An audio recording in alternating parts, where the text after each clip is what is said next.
स्वागत आहे आमच्या प्रथम ब्लॉगमध्ये. रामनवमीच्या सर्वांना हार्दिक शुभेच्छा. चला आता सुरुवात करूया आमच्या प्रथम ब्लॉगमध्ये.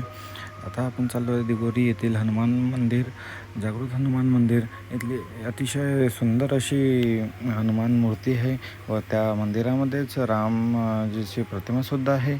आणि आज स्पेशल रामनवमी असल्यामुळे आज खूप सुंदर दिवस आहे. तर आता आपण आलेलो आहे.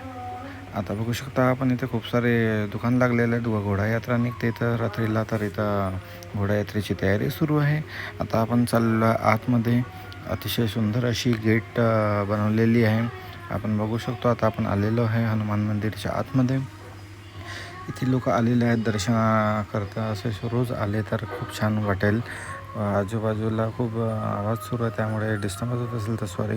बघा आता किती सुंदर हनुमान मूर्ती आहे. इकडे डाव्या बाजूला प्रभू राम, सीता, लक्ष्मणजीची मूर्ती आहे. इथं माझी बायको बसलेली आहे व ती मला सांगत आहे की तुम्ही इकडे या, इकडून फोटो काढा.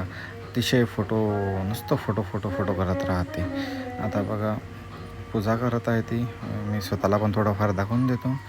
इथं अतिशय सुंदर अशी रांगोळी काढलेली आहे इथल्या प्रॉपर लोकांनी. हे एक गावामध्ये अर्जुनी मोर तालुक्यामध्ये असलेलं एक गाव आहे व इथं बघू शकता इथे अतिशय सुंदर अशी मूर्ती आहे. इथं आमच्या